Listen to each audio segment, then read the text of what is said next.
সংস্কার এবং বিচার তো চলমান প্রক্রিয়া চলবে, সংস্কারও হবে, বিচারও হবে, চলমান প্রক্রিয়া।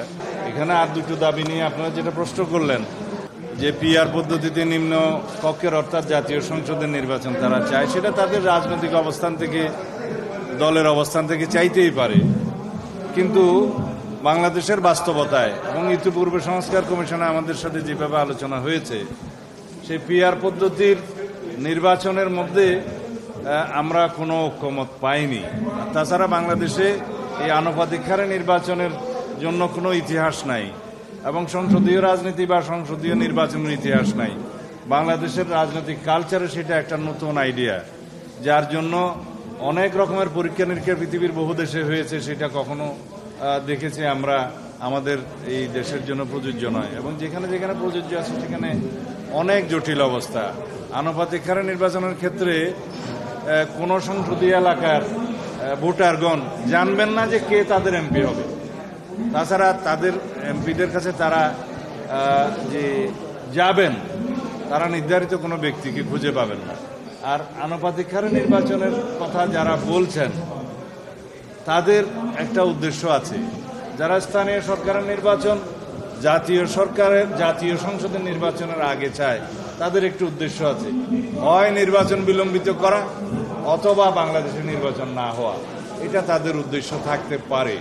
তবে আমরা বাংলাদেশের মানুষ ঐক্যবদ্ধ আছি। এদেশের সকল গণতন্ত্রকামী মানুষ সংগ্রাম করেছে স্থানীয় সরকার নির্বাচনের জন্য নয়, একটি সুষ্ঠু, নিরপেক্ষ, অবাধ ও জাতীয় সংসদ নির্বাচনের জন্যই আমরা দীর্ঘ 17 বছর সংগ্রাম করেছি।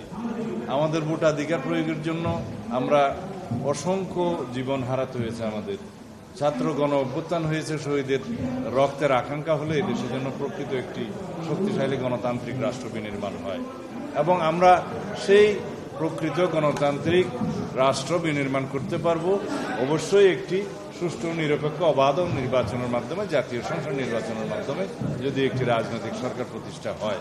এর বিষয়ে আমার বক্তব্য নেই। কালকে কমিশনে আবারও ডেকেছে, আলোচনা করছেন, আপনি ভিতরে বক্তব্য বললেন। আসলে এই পিআর পদ্ধতির কোনোটা দিয়ে আসলে একমত হচ্ছে না, এভাবে কতদিন আলোচনা চলবে? আসলে পিআর পদ্ধতির ইস্যু এখনো আসেনি, আসলে তখন আলোচনা করব। আপনাদের অবস্থান কি আছে এখন? আসলে বিপক্ষে আমরা পিআর পদ্ধতি তো আমরা আমাকে আগেই প্রত্যাখ্যান করি। পিআর পদ্ধতি বাংলাদেশের রাজনৈতিক কালচারে, আমাদের ইতিহাসে, আমাদের ভোটের এই সিস্টেমে কখনো উপযুক্ত নয়।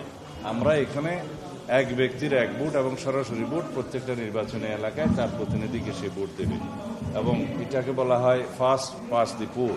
সেই সিস্টেমের মধ্যে আমরা আছি, এবং ঐক্যমত্য কমিশনের যে আলোচনায় সেটা এখন এভাবেই টেবিলে আছে। এখন কেউ কেউ রাজনৈতিক দাবি হিসাবে সেটা উত্থাপন করতে পারে, সেটা তাদের রাজনৈতিক অধিকার, তবে সেটা সবার উপরে চাপিয়ে দেওয়ার কোনো মানে নেই। আরেকটা কোশ্চেন, সেটা হলো আপনি যে বললেন যে যারা স্থানীয় সরকার নির্বাচনের দাবি করছে সেটাও জাতীয় নির্বাচনকে ব্যাহত করার একটা ষড়যন্ত্র হতে পারে। সেই ক্ষেত্রে আপনারা কি মনে করেন যে ইলেকশন কমিশন তো চিফ ইলেকশন কমিশনের সাথে চিফ অ্যাডভাইজারের মিটিং হওয়ার পর এখনই ইলেকশনের একটা সুনির্দিষ্ট রোড ম্যাপ ফেব্রুয়ারিতে সেটা ঘোষণা করা দরকার? আপনি যেটা গতকালকে বলেছেন জাতির সামনে প্রকাশ করার জন্য। না, আমি এখনো বলছি, গতকালকেও আমি প্রেসে কথা বলেছি যে আগামী 2026 সালের ফেব্রুয়ারির প্রথমার্ধে, রমজান শুরু হওয়ার আগের সপ্তাহে যে নির্বাচন অনুষ্ঠানের জন্য যে একটা সম্মত প্রস্তাব এসছে, মাননীয় প্রধান উপদেষ্টা এবং আমাদের নেতা জনাব তারেক রহমানের মধ্যে একটি আলাপ আলোচনা হয়েছে, সেটা প্রেসে ওনারা প্রকাশ করেছেন যৌথ বিবৃতির মধ্য দিয়ে। সেটা তখনই কার্যকর হবে যখন উনি ইলেকশন কমিশনকে একটা যথাযথ প্রক্রিয়ার মধ্যে দিয়ে সেই মেসেজটা দেন, ইনস্ট্রাকশনটা দেন, এবং প্রধান উপদেষ্টার কার্যালয় থেকে এবং নির্বাচন কমিশন থেকে অথবা উভয় পক্ষ একই সাথে প্রেসে যখন বলবে, জাতিকে যখন জানাবেন, তখনই আমরা প্রকৃতপক্ষে আশ্বস্ত হব যে আমরা সেই সময়ে নির্বাচনটা